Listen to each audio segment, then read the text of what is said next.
Yellow fever, urban yellow fever कह लें आप, और दूसरी एक सिल्वेटिक येलो फीवर है। और जैसे आपको पता है कि सिल्वेटिक जहां भी लफ्ज इस्तेमाल हो तो इसका मतलब है कि उसमें जंगल या वाइल्ड लाइफ जो है वो बड़ी इंपॉर्टेंट है और उसकी इन्वॉल्वमेंट होती है। ये भी डेंगू फीवर की तरह जीनस एडीज का जो मॉस्किटो है ना उसकी बाइट से ही ट्रांसमिट होती है। और ऐसा मॉस्किटो जो कि ह्यूमन को बाइट करने से 2 हफ्ते पहले उसकी इन्फेक्शन किसी भी जगह से बाइट करने से हो चुकी हो, कि उसने पहले ब्लड फीड ली हो किसी इन्फेक्टेड ह्यूमन बीइंग्स की, तो वहां से ये प्रॉब्लम शुरू हो सकता है। जो सिल्वेटिक येलो फीवर है, इसके जो वायरस ट्रांसमिट होता है, ये हीमोगोगस और सोबैथीज फॉरेस्ट कैनोपी मॉस्किटोज होते हैं। वो उनको उनकी वजह से ट्रांसमिट होता है। और जो ज्यादातर लोग हैं उनमें ये हेमरेजिक फीवर बड़ी सडन ऑनसेट होता है, और इसका जो फेटेलिटी रेट है वो 30 to 60% है। कि जो बंदे खुदा न खास्ता इन्फेक्ट हो जाए तो इमीडिएटली अगर उसका कोई पता ना चले तो वो 30 से 60% लोगों के लिए ये फेटल हो सकती है बीमारी।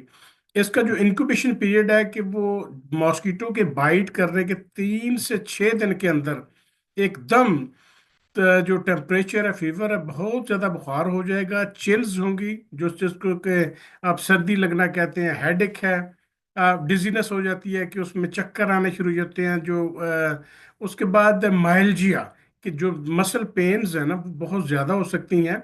और शुरू शुरू में तो ये जो इसका पल्स रेट होता है ना, पल्स रेट इसका बहुत तेज होता है। लेकिन दूसरे दिन के बाद इन्फेक्शन के ये रफ्ता रफ्ता ये पल्स रेट, आपका जो नब्ज है ना वो कम कम, दिल कम धड़कता है, पल्स कम हो जाता है। आमतौर पर इसको ये भी कहते हैं, जब ये पल्स रेट कम हो और इसके साथ जो हार्ट की कंडीशन हो कि ब्रेडिकार्डिया टाइप हो, तो उसको हम फैजेट साइन भी कहते हैं। उसके बाद चेहरे जो फ्लश अप हो जाएगा, जिस तरह आपका सुर्ख चेहरा हो जाता है, एलर्जी टाइप होता है। आपकी जो आंखें हैं इनमें सूजन होगी, और उल्टी, मतली, कब्ज, और बड़ी रेस्टलेसनेस और जो बेचैनी जो है वो बड़ी कॉमन इसकी अलामात हैं।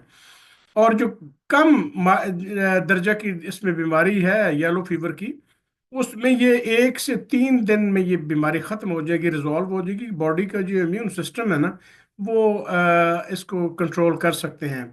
लेकिन जो मॉडरेट और सवीर केसेस हैं, इनमें जो 2 से 5 दिन लग सकते हैं कि वो ऑनसेट होने के बाद 2 से 5 दिन में वो ऑन ऑन रुक सकती है बीमारी, उसके रिजोल्यूशन हो सकता है। लेकिन इसमें रिमिशन बहुत से दिनों और घंटों के बाद भी पॉसिबल है कि इसकी रिमिशन की भी हो सकती है। कहीं वायरस जो है ना, क्योंकि वायरीमिया होता है, वायरस पूरी ब्लड सर्कुलेशन में मौजूद होता है, तो अगर किसी जगह पे वो स्टे कर गया, किसी ऑर्गन में, किसी पॉकेट में, तो वो दोबारा वायरीमिया होने के बाद ये प्रॉब्लम उसका हो सकता है। फीवर जो है उसकी रेकरेंस हो सकती है, और उसकी जो पल्स रेट है वो कम ही होगी, यरकान हो जाएगा, और एक्सट्रीम एल्बुमिनूरिया। और आपको पता है एल्बुमिनूरिया के जब आप किडनीज जो है ना वो उनका फंक्शंस में कंप्रोमाइज होना हो सकता है शुरू।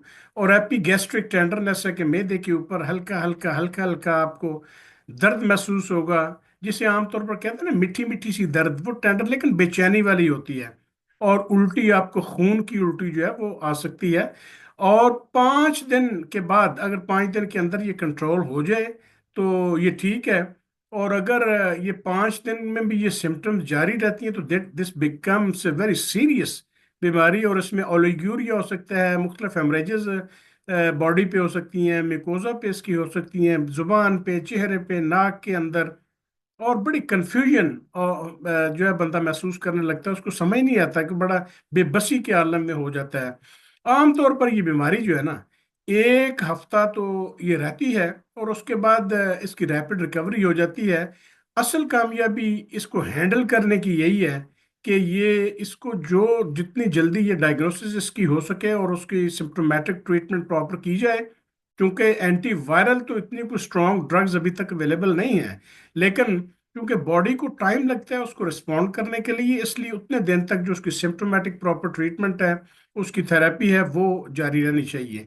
लेकिन अगर ये कंटिन्यू करे तो अल्टीमेटली इसमें, जैसे मैंने अर्ज किया कि डिलीरियम हो सकता है, اس میں سیزرز آ سکتے ہیں، جو آپ کا جو نروس سسٹم ہے وہ انوالو ہوگا تو جھٹکے لگیں گے، کوما یہ بھی ہو سکتا ہے، اور ملٹیپل آرگن فیلور اس کے ساتھ پاسبلٹی ہے کہ وہ ہو جائے۔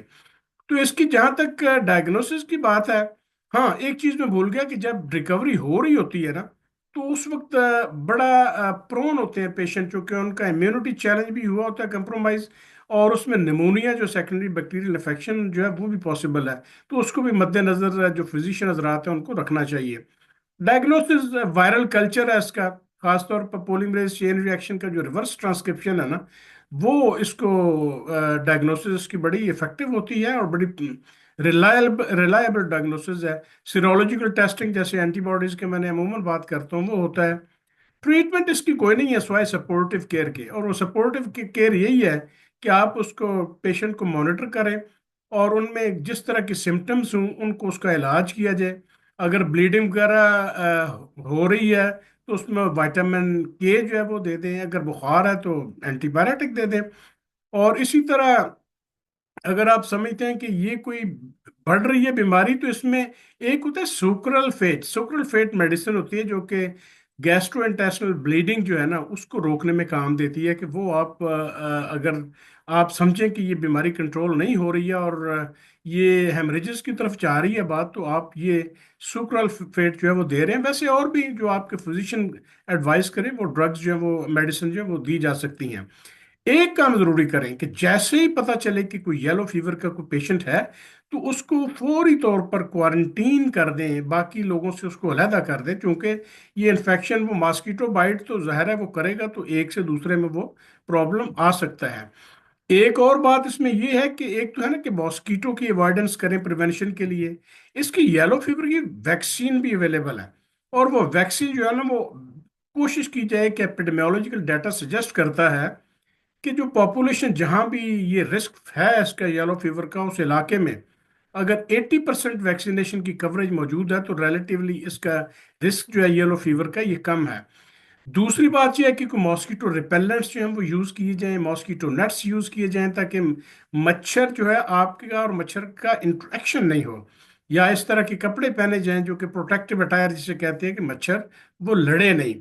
ہاں ایک اور بات کہ چونکہ سلویٹک سائیکل اس کا یلو فیور کا وائرس کا بڑا امپورٹنٹ ہے، اس لیے عام طور پر یہ دیکھا گیا ہے کہ چونکہ یہ جنگل کے علاقوں میں یہ بیماری زیادہ ہوتی ہے، تو وہاں اگر رپورٹڈلی جنگل میں کہیں بندروں کے جو مرنے کی جو فرٹیلیٹیز کی رپورٹس آنا شروع ہو جائیں، تو یہ فوری طور پر چیک اپ کریں کہ کیا واقعی یہ جنگل میں اگر اس طرح کا آؤٹ بریک مانکیز کے مرنے کا ہوا ہے، تو وہ اگر وارننگ سائن ہوگی کہ آپ امیڈیٹلی لوگوں کو لارج اسکیل پہ ویکسینیشن کریں، کیونکہ وہ اگر منکیز مر رہے ہیں تو یہ اسپل اوور عام لوگوں کی طرف بھی یہ آ سکتی ہے بیماری۔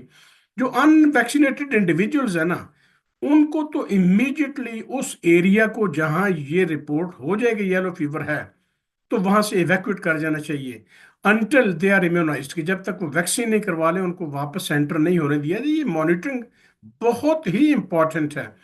تو یہ چند ایک چیزیں ہیں جن کے ساتھ آپ کنٹرول کر سکتے ہیں۔ اور ایک اور بات، اگر کوئی لوگ ٹریول کر رہے ہیں اس ایریا میں کہ جہاں یلو فیور ہے، تو وہ بہتر ہے کہ وہ ٹریول سے پہلے ویکسین جو ہے وہ ویکسین کروا کے تو اس کے بعد اپنے جو ہے نا سفر اس کو شروع کریں۔